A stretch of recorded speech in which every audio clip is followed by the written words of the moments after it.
Sir Adani enterprises का stock आप देखो, और फंडामेंटली सेक्टर पे बातचीत सनी से करता हूँ आगे, लेकिन कंचन के अपडेट्स हैं। जी, बेसिकली जो अडानी एंटरप्राइजेस की सब्सिडरी है कच कॉपर, उसने प्रणीता वेंचर के साथ एक जॉइंट वेंचर साइन कर लिया है। जॉइंट वेंचर का नाम रखा गया है प्रणीता इको केबल। बेसिकली इसमें कच कॉपर की जो हिस्सेदारी होगी वो होगी 50% की, और इसके जरिए जो अडानी एंटरप्राइजेस है उनका केबल वायर में जो फोकस है वो और भी ज्यादा बढ़ता हुआ दिखाई देगा।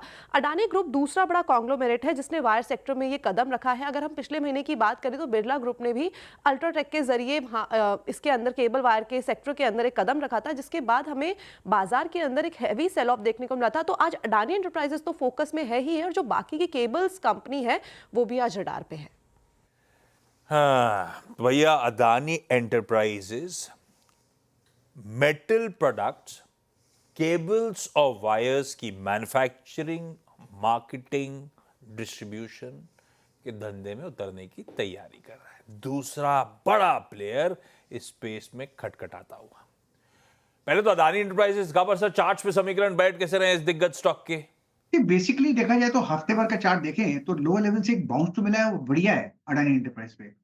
अप मूव मिला, करीब 5-6 दिन का एक साइडवेज मूव मिला, और परसों एक ब्रेकआउट भी दिया और कल सस्टेन किया, तो अप मूव ऑन है। हाँ, स्टॉप थोड़े डीप चाहिए क्योंकि सपोर्ट लोअर लेवल्स पे स्टॉप होनी चाहिए 2300 के आसपास। मुझे लगता है 2400 और 2500 ये एक जोन है, वहां तक जाना चाहिए। Yes, it's in by mode Adani enterprise. चलिए, अदानी एंटरप्राइजेस के लिए तो अच्छी खबर है, एक और बढ़िया डाइवर्सिफिकेशन हो रहा है, एक और इंटरेस्टिंग स्पेस में उतरने की तैयारी हो रही है।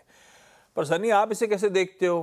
क्योंकि वो क्या सितारे बिगड़ गए हैं बाकी ऑलरेडी लिस्टेड एंटिटीज के दिग्गजों के, किसी पॉलीकैब के, किसी केआई के। अभी हाल फिलहाल तगड़ी धुलाई हुई थी सबकी, उभर ही रहे थे कि फिर इस तरह की खबर आ गई है। इंडस्ट्री के समीकरण तो बिगड़ रहे हैं, कॉम्पिटिटिव इंटेंसिटी बट ऑब्वियस है बढ़ेगी। ऐसे में आप लोग का व्यू इस केबल्स एंड वायर्स सेगमेंट को लेकर? जी, आपने बहुत सही कहा कि कॉम्पिटिटिव इंटेंसिटी बढ़ने के कारण जो, अगर आप देखेंगे पॉलीकैब का जो एस्टिमेट रहा है 11 से 13% का EBITDA margin wire and cable segment में क्लॉक करेंगे, तो मुझे लगता है कि कहीं ना कहीं मार्जिन पे प्रेशर डेफिनेटली बनेगा। तो मे बी जो बैंड है 11 से 13 जो है वो शिफ्ट हो जाएगा 9 से 11 के बीच में, and to that extend profitability definitely impact होगी। और ऑन द अदर हैंड जैसे जैसे नए प्लेयर एंटर करेंगे they will try to capture the market share, तो मुझे लगता है कि टॉप लाइन ग्रोथ में भी इम्पैक्ट आएगा। तो उसके चलते जो एक पी मल्टीपल मिला करता था पूरे सेक्टर को, वो उसमें कहीं ना कहीं डीरेटिंग होते नजर आएगा। तो आई थिंक डेफिनेटली हर्ट करेगा जो इनकम्बेंट्स है पॉलीकैब और केईआई के बिजनेस को। और जो एनालिस्ट की जो रेटिंग रहेगी, एनालिस्ट कम्युनिटी की ऑब्वियसली वॉच पर रहेगी over the period of next 18 to 24 month. रखिए सारी इंडस्ट्री को रडार पे भाई। पॉलीकैब, केईआई, हैवेल्स, आरआर काबिल, फिनोलेक्स केबल्स, ये सब रडार पे आएंगे। इन सब के लिए दिक्कत वाली खबर। देखते हैं स्टॉक बिहेव कैसे करेंगे, उसके बाद टेक्निकल्स टटोलेंगे खुलने के बाद। गर्मी तगड़ी पड़ रही है, बस नोटिस करा इस बार ऑलरेडी फरवरी ऑनवर्ड जो हीट वेव्स शुरू हो गई आना, खूब गर्मी पड़ रही है। बिल्कुल। वोल्टास का चार्ट उठाइए जरा डायरेक्टर साहब, और ये सब बाजार फैक्टरिंग कर रहा है। वोल्टास का चार्ट दिखाएगा आपको, पिछले एक महीने का चार्ट उठाइए वोल्टास का, ये तो कल की कहानी है। लगातार लोअर लेवल, पिटा भी बहुत था वैसे, और ये देखिए क्या मूव्स बन रहे हैं इनकाउंटर्स में। मॉर्गन स्टैनली की एक रिपोर्ट है भाई वोल्टास को लेकर। श्रेया, क्या अपडेट्स हैं? Good morning everyone.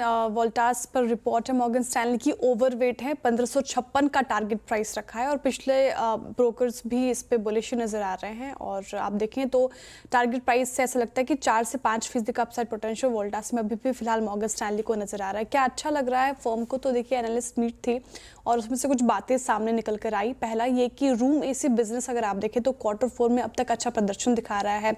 Commercial AC business की बात करें तो उसमें भी सालाना आधार पर 15 से 16% तक की ग्रोथ संभव है।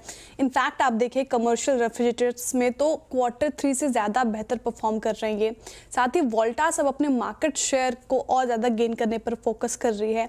इनफैक्ट आप देखिए एयर कूलर सेगमेंट अगर इनका, तो वहाँ पे भी एक मजबूत प्रदर्शन देखने को मिला है, और Q3 से कोई प्राइस हाइक भी नहीं हुआ है। तो वोल्टास अभी सबका फेवरेट स्टॉक तो बना ही हुआ है। जैसा कि आपने भी मेंशन किया आशीष जी की गर्मियाँ पड़ रही हैं, प्रोलॉन्ग गर्मियाँ आगे भी जारी रह सकती है, जल्दी आएगी, और इंटेंसिटी भी काफी ज्यादा है हीट की। तो वोल्टास जैसे शेयर फोकस में। भोपाल में मजा आएगा, मई में तो लू पड़नी है, अभी ये हाल है तो लू तक तो पता ही नहीं रश्मि जी का क्या हाल रहेगा। रचना जी, वोल्टास चार्ट्स पे कैसा है? जी लू की बात मत करिए, डराइए मत। बहुत ही दिक्कत होती है सीजन में। और जहाँ वो तक प्याज रख लो जेब में, उससे फायदा होता है क्या? कभी रखा आपने क्या? इसमें वो कहते हैं ना, प्याज रख लो, अनियन जेब में रख लो, लू नहीं लगेगी। कभी ट्राई किया आपने क्या? I don't smell like an onion, तो मैं ये सब ट्राई नहीं करूंगी। बट नेवरदलेस वोल्टास के चार्ट में पॉजिटिविटी है। जैसे टर्न दिख रहा है, बाकी के मार्केट में से वोल्टास में भी अच्छा खासा टर्न दिख रहा है। 1448 पे बैठे हैं, आप 1540 तक जा सकते हैं, ऐसा चार्ट के ऊपर क्लियरली विजिबल है। और ये तब तक पॉजिटिव दिखता रहेगा जब तक 1400 के ऊपर रहेगा। रचना जी, एक भोपाली ही दूसरे भोपाली का दर्द जानता है। एक काम कीजिए, इनके घर के दोनों एसी कटवा दीजिए और 2 किलो प्याज भिजवा दीजिए इनके घर में, फिर देखिए मजा है ना। क्यों आशीष? रखिए वोल्टास को रडार पे भाई। और कुछ ही दिन पहले न्यू ईयर कंपनी से हम ब्लू स्टार से बातचीत भी कर रहे थे। बहुत ऑप्टिमिस्ट हैं स्पेस, बहुत सारे नए लॉन्चेस हो रहे हैं इन कैश करने के लिए इस बार समर डिमांड को। सब ऐसी स्टॉक्स मूव कर रहे हैं। खैर, अगला भाई मणप्पुरम। सतपुते साहब, चार्ट आप खोलो जरा। आज इंपॉर्टेंट दिन है मणप्पुरम के लिए। ये भी लोअर लेवल से इंचअप कर रहा है। पता है कि आज बोर्ड मीट होनी है, देखते हैं आउटकम क्या आता है। लेकिन अपडेट्स क्या है कंचन उससे रिलेटेड? जी, बेसिकली आज फंड रेजिंग को लेके कंपनी की बोर्ड बैठक है, जहां पे QIP, राइट इशू और NCD के जरिए कंपनी हो सकता है कि पैसे जुटाने पे विचार करे। साथ ही साथ ये आज F&O बैन से बाहर आने वाला है। हमने देखा था कि फरवरी के महीने में ही बेन कैपिटल के साथ कंपनी ने एक सफाई दी थी, जिसके बाद वो स्ट्रैटेजिक पार्टनरशिप्स और साथ ही साथ ग्रोथ की संभावनाओं के लिए इस टाइम पे भी सर्च कर रहा है। फंड रेजिंग के तो खैर सारे विकल्प लिख दिए थे उन्होंने।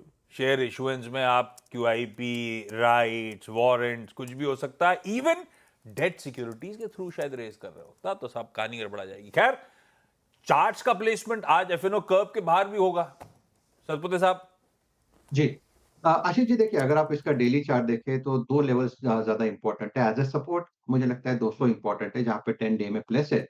एट द सेम टाइम जो रेजिस्टेंस है वो करीबन 215 का है। तो हमने देखा पिछले 3-4 दिनों से इसी 200-215 के रेंज में ये घूम रहा है। तो आज मुझे लगता है कि जैसे कि ये कब से F&O कब से बाहर आ रहा है, उसके बाद इसको थोड़ा मॉनिटर करें। लेकिन एक बात है, अगर इसका चार्ट जो है वो स्ट्रॉन्ग साइड का ही चार्ट है। अगर ये 215 के ऊपर मोमेंटम दिखाना शुरू करे तो 230 तक की जगह बनेगी। ठीक बात, देखते हैं। खैर, आज ध्यान रखिएगा, आउटकम आ रहा होगा किसी समय। इंटरग्लोब एविएशन, कल वो प्रेजेंटेशन इन्होंने अपडेट करा था एक्सचेंजेस पे। सबसे पहले CNBC आवाज ने वो अपडेट आपके साथ अपफ्रंट सुबह के शो में शेयर करा था। उसके बाद स्टॉक की चाल देखिए। उस प्रेजेंटेशन के बाद एनालिस्ट ब्रोकरेजेस के अपडेट्स आते हुए, श्रेया, इंटरग्लोब और तेजी बची है क्या? बिल्कुल, जेफरीज को यही उम्मीद नजर आ रही है। यहाँ पे इन्होंने बाय की कॉल दे दी है। टारगेट प्राइस आप देखें तो 5,700 रुपये प्रति शेयर का टारगेट प्राइस रख दिया है, यानी कि लास्ट ट्रेडिंग प्राइस से अभी भी 14% का अपसाइड पोटेंशियल नजर आ रहा है जेफरीज को इंटरग्लोब एविएशन यानी कि इंडिगो में। एनालिस्ट मीट थी और काफ़ी ज़्यादा स्ट्रॉन्ग की टेक अवेज निकले हैं वहाँ से। आप देखें तो उनका मानना है कि Q4 में मजबूत प्राइसिंग और पैक्स ग्रोथ की उम्मीद लगाकर वो चल रहे हैं। आप इनफैक्ट देखिए फिनेंशियल 2026 के लिए डबल डिजिट कैपिटल ग्रोथ भी वो एक्सपेक्ट कर रहे हैं। साथ ही इंटरनेशनल रूट को लेकर वो काफ़ी ज़्यादा अग्रसर है, वहाँ पे एक्सपेंशन देखने को मिल रहा है, इसलिए इंटरग्लोब एविएशन रडार पर। ओके, इंटरग्लोब एविएशन रहेगा रडार पर। ऑलमोस्ट ऑल टाइम हाई के करीब आ गया। मैं ना एक विजय केडे जी से डिस्कशन कर रहा था, तो उन्होंने कहा था कि एक किसी सेक्टर की तेज़ी मंदी भापने का एक बहुत कुछ तरीके होते हैं। जैसे एयरपोर्ट्स, अब एयरपोर्ट्स ना बस स्टेशन बन गए। अब देखिए, मैं ये ना I mean I am not making any comment against anyone, लेकिन अब जैसे मैं पिछली फ्लाइट में जब मैं बैठा था तो जो मेरे बगल में लेडी बैठी थी, फ्लाइट उड़ी, उसके बाद उन्होंने अपना ऊपर से बक्सा उतारा, उसमें उन्होंने वो डब्बा निकाला, उसमें वो पूरी और अचार रखा हुआ था। वो जो एक समय पे जब आप ट्रेन में ट्रैवल करते थे तो वो होता था, वो आजकल फ्लाइटों में होने लगा, ये फैक्ट है। तो मतलब वो अब हर कोई ना वो एस्पिरेशन उसमें आ रहा है और वो आपको क्लियरली विजिबल होता है। आप किसी भी लाउंज में चले जाएं, आपको लंबी लाइन दिखाई देती है। तो और सारे एयरपोर्ट अगर आप देखें हिंदुस्तान के, कोई ऐसी फ्लाइट होती होगी जिसमें आपको 10 या 12 सीटें भी खाली दिखती होंगी। ज़्यादातर फ्लाइटें जो हैं वो फुल्ली भरी हुई होती हैं। और ये अगेन ये ऐसे स्टॉक्स हैं, पिछले क्वार्टर एक ख़राब नंबर आया, उसकी वजह से 3800 तक चला गया था स्टॉक का। इसमें बस एक रिस्क ओपन होगा, वो गंगवाल जी का लॉक इन ख़त्म हो रहा है और वो एक और ट्रांच बेचने का रिस्क है। मुझे लग रहा है कि वो बहुत जल्दी आ जाएगा क्योंकि हम ऑल टाइम हाई के भी करीब हैं, तो वो आपको शायद वहाँ पे एक मौका मिलेगा क्योंकि वो ब्लॉक डील जो भी होगी वो 5-6% के डिस्काउंट पर होगी, वहाँ आपको एक मौका मिलेगा पार्टिसिपेट करने का, तो उसकी वेट करिएगा फिर। बिल्कुल, बहुत बढ़िया। इंटेग्रेशन रखिए। फिर आज रडार पे, आज ब्रोकरेजेस रडार पे था, कल अपन ने इन्वेस्टर प्रेजेंटेशन हाईलाइट कर रखी थी। खैर, तमाम सिटी गैस डिस्ट्रीब्यूशन कंपनी है। सिटी गैस डिस्ट्रीब्यूशन मतलब कोई आईजीएल, कोई एमजीएल, कोई गुजरात गैस रडार पे। श्रेया, क्या अपडेट्स हैं ब्रोकरेजेस के? जी, एक्सिस कैपिटल की रिपोर्ट आई है सिटी गैस डिस्ट्रीब्यूशन कंपनीज के ऊपर। एक एक करके स्टॉक रखती हूँ क्या उन्होंने इनिशिएट किया है। एमजीएल को बाय की कॉल दे दी है, टारगेट प्राइस आप देखें तो 1580 रुपये प्रति शेयर का रख दिया है। वहीं रिड्यूस की कॉल आई है गुजरात गैस के लिए, टारगेट प्राइस कट करके 390 रुपये प्रति शेयर कर दिया है। अपग्रेड किया है यहाँ पे आईजीएल को, बाय की कॉल दे दी है और टारगेट प्राइस 224 रुपये प्रति शेयर कर दिया है। क्या ठीक ठाक लग रहा है एक्सिस कैपिटल को इसमें? तो एक तो उनको लग रहा है कि जिस तरीके से सिटी गैस डिस्ट्रीब्यूशन नेटवर्क विस्तार कर रही है वो एक पॉजिटिव ट्रिगर है इन कंपनीज के लिए। पेट्रोल डीजल से सस्ता होने की भी उम्मीद है यहाँ पे, तो ये एक फ़ायदा मिलता नज़र आ रहा है इन कंपनी को। और आप देखें तो मॉडल्स भी उसी तरीके निकल रहे हैं, नई नई गाड़ियां जो लॉन्चेस हो रही है ज़्यादातर वो सीएनजी बेस्ड गाड़ियां हैं, ये एक और अलग फ़ायदा है। सरकार की पॉलिसीज़ भी सिटी गैस डिस्ट्रीब्यूशन कंपनीज को फ़ायदा पहुंचाने वाली है, इसलिए इन स्टॉक्स को आपको रडार पर रखना होगा। City gas distribution companies attractive लगती हैं, खास तौर पे एमजीएल और आईजीएल एक्सिस कैपिटल को। कंचन, बाकी के स्टॉक से न्यूज। जी, शुरुआत करते हैं एनएचपीसी के साथ। बेसिकली फिस्कल ईयर 26 के लिए बोर्ड ने एनसीडी के जरिए कंपनी को 6300 करोड़ की बोरोइंग के लिए मंजूरी दे दी है। आईओबी आज आपको रडार पे रखना होगा बिकॉज आईओबी का 2000 करोड़ का हमें क्यूआईपी लॉन्च होता हुआ दिखाई दिया है। फ्लोर प्राइस की बात करी जाए तो वो है 42 रुपीज पर शेयर, हजार करोड़ का ग्रीन शू और साथ ही साथ बेस साइज है। और क्यूआईपी में करीबन कंपनी 49 करोड़ शेयर्स बेचे जाएंगे और अगर इस टाइम पे मौजूदा भाव देखें तो वहां से 7.5% के डिस्काउंट पर ये फ्लोर प्राइस तय किया गया है। विप्रो कंपनी ने एनवीडिया के साथ सॉवरेन एआई सर्विस के लिए एक पार्टनरशिप की है। बेसिकली दुनिया भर की सरकार और साथ ही साथ जो बिजनेस है वहां पे ये जो सर्विस है वो दी जाएगी। टोरेंट ग्रीन एनर्जी के नाम से कंपनी ने नई सब्सिडरी को बनाया है जिसका फोकस रिन्यूएबल एनर्जी और साथ ही साथ हाइड्रोजन प्रोजेक्ट्स पे देखा जाएगा। टाटा पावर को रडार पे रखिए बिकॉज कंपनी ने मिस्टर प्रमोद अग्रवाल को अपॉइंट किया है as an additional non executive independent director 5 साल के लिए। इससे पहले जो मिस्टर अग्रवाल है वो चेयरमैन और मैनेजिंग डायरेक्टर थे कोल इंडिया के, और मन्नापुरम के बारे में तो हमने बात कर ही ली है। रखिए सारे स्टॉक्स रडार पे। एक और इंटरेस्टिंग ब्रोकरेज वो पेटीएम पे आती हुई। श्रेया, क्या अपडेट्स हैं? जी, जेफरीज की रिपोर्ट आई है पेटीएम पे। यहाँ पे बाई की कॉल और टारगेट प्राइस की बात करें तो माफ कीजिएगा होल्ड की कॉल आई है। टारगेट प्राइस की बात करें तो 850 रुपये प्रति शेयर का टारगेट प्राइस रख दिया है, यानी कि लास्ट ट्रेडिंग प्राइस से आप देखें तो 11% का अपसाइड पोटेंशियल फिलहाल जेफरीज को पेटीएम में नजर आ रहा है। क्या ठीक ठाक लग रहा है जेफरीज को पर्टिकुलर काउंटर में? तो आप देखें तो यूपीआई ट्रांजैक्शन के लिए फाइनेंशियल 2025 में 15,000 करोड़ की जो इंसेंटिव स्कीम की मंजूरी हुई थी वो एक पॉजिटिव ट्रिगर है। 2000 से कम के यूपीआई ट्रांजैक्शन को बढ़ावा देने के लिए स्कीम पास हुआ है। साथ ही आप पिछले साल से कंपेयर करें तो उसके मुकाबले यूपीआई ट्रांजैक्शन में 40% की बढ़ोतरी देखने को मिल रही है और इस पर हमने एक रिपोर्ट भी पेश की थी।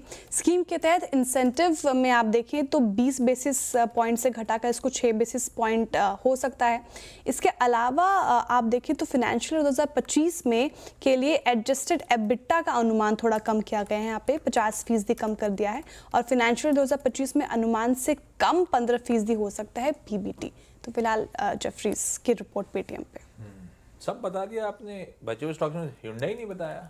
क्या कहते हैं हंडई क्यों नहीं बताया? हंडई मैं बता देती हूँ। बेसिकली कंपनी अब प्राइस हाइक करने वाली है, 3% तक का यहाँ पे हमें इजाफा होता हुआ दिखाई देगा गाड़ी के दाम में, जो कि इफेक्टिव होगा 1 अप्रैल 2025 से। अब जो प्राइस इंक्रीज है वो बेसिकली जो जिस तरीके से हम इनपुट कॉस्ट देख रहे हैं बढ़ता जा रहा है, साथ ही साथ जो कमोडिटी प्राइस है वहाँ पे भी हमें एक स्पाइक देखने को मिला जिसके चलते ये डिसीजन लिया गया है। इससे पहले हमने देखा था मारुति, टाटा मोटर्स और साथ ही साथ किया ने भी अपने दाम बढ़ाए थे और ये जो दाम है वो डिपेंड करेगा जो अलग अलग वेरिएंट्स के ऊपर। ये तो चलाते तो सतपुते साहब हैं, पर जाऊंगा मानस के पास। मानस, बायसनेस हो सकता है ना, तो मानस Hyundai मोटर्स कैसा लग रहा है चार्ट्स पे? मूव्स तो अच्छा है इसमें भी।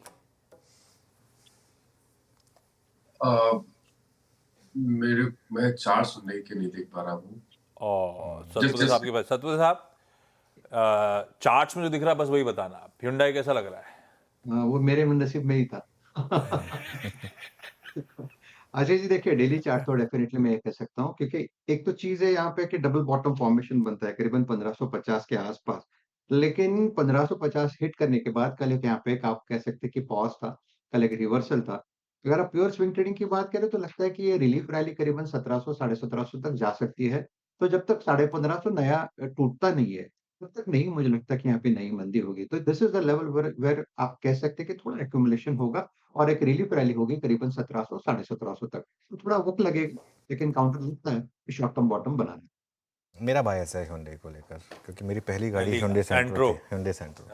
और क्योंकि उस समय वही आती थी, मतलब उतना अपने बजट में वो EMI पे। हाँ, गजब गाड़ी थी। और एक बात बताऊं मैं आपको, इस देश में अगर किसी एक कंपनी को क्रेडिट मिलना चाहिए इस वो पूरी कार इंडस्ट्री को चेंज करने का, वो Hyundai को मिलना चाहिए।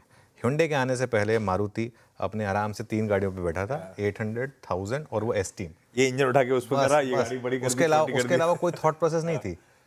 Hyundai आया, Hyundai ने कहा कि बॉस, शाहरुख खान को उन्होंने ब्रांड एम्बेसडर बनाया। उस समय सबसे पहले एक जो थॉट प्रोसेस थी वो उन्होंने वहाँ पर अपनाई, और उसके बाद वो Hyundai Santro, वो जो शाहरुख खान ने उसको पॉपुलर किया उसके बाद। और एक ब्रांड एम्बेसडर सिर्फ आपका एक सुपरस्टार हो, उससे कितना इम्पैक्ट आ सकता है, वो एड एजेंसीज को सिखाया। बहुत मतलब एक शानदार, वो एक टर्निंग पॉइंट था। मैं MBA कर रहा था उस समय, वो सबसे बड़ी केस स्टडी थी, मुझे अब तक याद है। मार्केटिंग में हमारे एक प्रोफेसर थे, वो बहुत वो उन्होंने वो पूरा का पूरा बताया। उन्होंने कहा देखिए ये एक टर्निंग पॉइंट होगा इस देश में, जो Hyundai ने किया था। इसके लिए मेरा बायस है थोड़ा सा Hyundai को लेकर। लीजिए भाई साहब, Hyundai मोटर्स रडार पे दाम बढ़ाने की तैयारी। क्विकली मुनाफे की तैयारी समेट के ब्रेक के उस पर अब लौट के जब आएंगे तो पहला सौदा।